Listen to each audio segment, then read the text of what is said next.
चलो देखो, इनसे पहले हम श्रम विभाजन और जाति प्रथा के जो प्रश्न उत्तर है उसको हम पढ़ चुके थे। अब क्या है, भाषा की बात। कौन सी भाषा की बात क्या है रहता है, व्याकरण रहता है। कौन सी रहता है, व्याकरण। सबसे पहले नंबर पर देखो क्या करा है, पाठ से। कौन सी से, पाठ। ये जो तुमने पाठ पढ़ा है इनसे कौन संयुक्त, सरल एवं मिश्र वाक्य को चुने। इस पाठ जो पढ़ा है इसमें से तुमको चुनना है संयुक्त वाक्य, सरल वाक्य और मिश्र वाक्य। ये सभी क्या होता है, व्याकरण में हम पढ़ा देंगे जब व्याकरण पढ़ाएंगे तो। समझ गया। देखो संयुक्त वाक्य सबसे पहले कह रहा है, तो संयुक्त वाक्य इसमें तुमको कौन कौन मिलेगा इस गेस के माध्यम से देख लेंगे, नहीं तो कॉपी पर लिखाने में बहुत समय लग जाएगा। संयुक्त वाक्य मिलेगा, देखो, जाति प्रथा पेशे का दोषपूर्ण पूर्व निर्धारण ही नहीं करती बल्कि मनुष्य को जीवन भर के लिए एक पेशे से बांध भी देती है। ये कौन वाक्य है, संयुक्त वाक्य है। कौन वाक्य है, चलो संयुक्त वाक्य कहते हैं यदि एक वाक्य दूसरे वाक्य पर आश्रित हो, निर्भर हो, उसे कहते हैं संयुक्त वाक्य। जैसे देखो, जाति, ये दोनों वाक्य एक दूसरे से जुटा हुआ है। यदि एक को अलग कर दे, जैसे जाति प्रथा पेशे का दोष पूर्व निर्धारण ही नहीं करती और मनुष्य को जीवन भर के लिए एक पेशे में बांध देती है, दोनों को अलग अलग कर देंगे, इसका कोई अर्थ नहीं निकलेगा। ऐसे वाक्य को कहते हैं संयुक्त वाक्य। सरल वाक्य देखो, जाति प्रथा का श्रम विभाजन मनुष्य की स्वेच्छा पर निर्भर नहीं रहता है। कौन वाक्य है, सरल वाक्य। मिश्र वाक्य देखो क्या है, समर्थन का एक आधार यह कहा जाता है कि आधुनिक सभ्य समाज कार्य कुशलता के लिए श्रम विभाजन को आवश्यक मानता है और चूंकि जाति प्रथा भी श्रम विभाजन का ही दूसरा रूप है, इसलिए इसमें कोई बुराई नहीं है। कौन वाक्य है, मिश्र वाक्य। मिश्र वाक्य कहते हैं जो वाक्य जुटा रहेगा, कौन चीज से, और से, तथा से, एवं से, ये सब होता है मिश्र वाक्य। समझ गया। सरल वाक्य होता है जो सिंपल सा एक वाक्य होता है, स्वतंत्र वाक्य होता है, इसे कहते हैं। और संयुक्त वाक्य एक दूसरे से जुड़ा रहता है। जैसे उसने मुझे गाली दी इसलिए मैंने उसे पीटा, तो ये दोनों संयुक्त वाक्य होगा। तो इसमें हम डिटेल्स में नहीं जाएंगे, नहीं तो पाठ लंबा हो जाएगा। इसको हम व्याकरण में समझा देंगे और वो जब पढ़ाएंगे तो आसानी से तुम सरल वाक्य, संयुक्त वाक्य और मिश्र वाक्य को समझ सकते हो। दूसरा क्या करा है, देखो, निम्नलिखित के विलोम शब्द को लिखे। यानी ये जो दिया हुआ है इसका विलोम शब्द लिखना है। सभ्य से लेकर के पूर्व निर्धारण तक जो दिया है इसका विलोम शब्द लिखना है। कौन सी लिखना है, विलोम कहते हैं उल्टा शब्द को, इसको विपरीतार्थक शब्द भी कहते हैं। सबसे पहला कौन सी है, सभ्य। सभ्य का उल्टा होता है असभ्य। कौन सी होता है, जिसको बोलने, चलने, खाने पीने, कहीं पर कैसे रहा जाता है, कहाँ पर क्या बोला जाता है, इस सब का ज्ञान नहीं होता है, इस सब उसमें नहीं होता, तो उसे असभ्य कहा जाता है। चलो दूसरा है विभाजन। कौन सी है, विभाजन का उल्टा होता है संगठन। कौन सी होता है, संगठन। उसके बाद है निश्चय। कौन सी है, जो देख सकता है निश्चय, तो निश्चय के विलोम होता है, चाहे विपरीतार्थक होता है। कौन सी, अनिश्चय। कैसे बोल रहे हैं, ध्यान देना। उसके बाद है ऊंच। कौन सी है, ऊंच के उल्टा शब्द कहते हो नीच, चाहे ऊंच के विपरीतार्थक शब्द नीच, चाहे ऊंच के विलोम शब्द नीच। समझ जाएगा। उसके बाद है, इसमें से देख सकता है स्वतंत्रता। कौन सी है, स्वतंत्रता। इसका विलोम होता है परतंत्रता।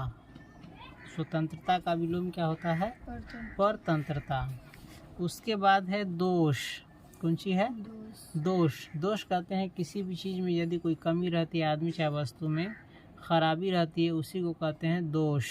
वो दोष अलग होता है, ये दोष है। ये दोष माने होता है कमी, खराबी, और इसका उल्टा होता है गुण।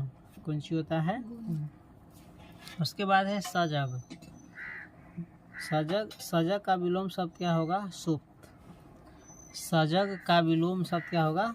सुप्त। सजग माने जानते हैं जिसकी चेतना जागृत हो, क्या कर रहा है, क्या बोल रहा है ना, क्या सोच रहा है, इस सब का उसको ज्ञान हो। और क्या बोल रहा है, क्या कर रहा है, क्या सोच रहा है, इस सब का उसको आभास ही न हो, तो उसे कहते हैं सुप्त, है ना। उसके बाद है रक्षा। कौन सी है? रक्षा। रक्षा का विलोम होगा असुरक्षा। रक्षा का विलोम क्या होगा? असुरक्षा, याद रखना। उसके बाद अंतिमा है पूर्व निर्धारण। कौन सी है? पूर्व निर्धारण। पूर्व निर्धारण के उल्टा होता है पर निर्धारण। कौन सी होता है? याद रहेगा। उसके बाद तीसरा देखो, पाठ से विशेषण चुने तथा उनका स्वतंत्र वाक्य प्रयोग करें। पाठ से क्या चुनना है? विशेषण, और उसका स्वतंत्र वाक्य प्रयोग करें, यानी अपना मन से तुम वाक्य उसका बनाओ, किताब से। चाहे किताब से बना सकता है, अलग वाक्य का निर्माण करना है, ठीक है। सबसे पहला क्या है? विशेषण चुनेगा तो किताब में तुमको विशेषण मिलेगा सभ्य। कौन सी मिलेगा? सभ्य। सभ्य से तुम वाक्य बना सकते हो अपने मन से। सभ्य व्यक्ति से ही अच्छे समाज का निर्माण होता, समझ गया? सभ्य व्यक्ति से ही अच्छे समाज का निर्माण होता, हो गया। दूसरा विशेषण है आदर्श। कौन सी है? आदर्श। आदर्श व्यक्ति ही आदर्श समाज का निर्माण करता है। आदर्श व्यक्ति ही आदर्श समाज का क्या करता है? निर्माण करता है।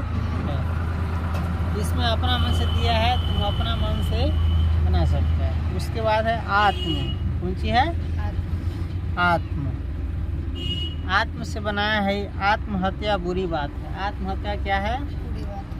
बुरी बात है। चाहे इसे अपने मन से बना सकता है। हमें अपना आत्मसम्मान करना चाहिए। हमें अपना आत्मसम्मान करना चाहिए, यानी हमें अपना आदर करना चाहिए, समझ। दूसरा है, चाहे हमें किसी की आत्मा को दुख नहीं पहुंचाना चाहिए, कुछ भी सोच सकता है। उसके बाद है कुशलता। कौन सी? कुशलता। तो इसका दिया हुआ है तुमको किताब में, कुशलता से अधिक उत्पादन होता है। कुशलता से अधिक उत्पादन होता है। रहने का यही से कोई दिक्कत नहीं। उसके बाद है अबाध। कौन सी है? अबाध कहते हैं जिसके पास कोई बाधा ना हो, जिसमें कोई रुकावट नहीं हो। तो चाहे रोक राक काम न करे, लगातार कंटिन्यू कुछ भी चीज़ करते रहे। तो अबाध से वाक्य बना सकता है, अबाध कार्य करने वाला, यानी बिना रुके कार्य करने वाला शीघ्र लक्ष्य प्राप्त करता है। यानी जल्दी लक्ष्य को क्या करता है? शीघ्र कार्य करने वाला या अबाध कार्य करने वाला शीघ्र लक्ष्य को प्राप्त करता है। यानी जो बिना रुके काम करता है वह जल्दी से अपने लक्ष्य को क्या करता है? प्राप्त करता है। काम करता है बिना रुके, यहाँ तक काम ही करे के मन रही तो लक्ष्य कथी प्राप्त होता। चलो चौथा में देखो क्या करा है। निम्नलिखित के, यानी नीचे जो लिखा हुआ है, दूषित से लेके सम्मान तक, निम्नलिखित यानी नीचे लिखित के पर्यायवाची शब्द लिखे। इसका क्या लिखना है? पर्यायवाची। सबसे पहला शब्द है दूषित। क्या है? तो दूषित का एक और नाम बोलो था। तो दूषित का क्या होता है? गंदा।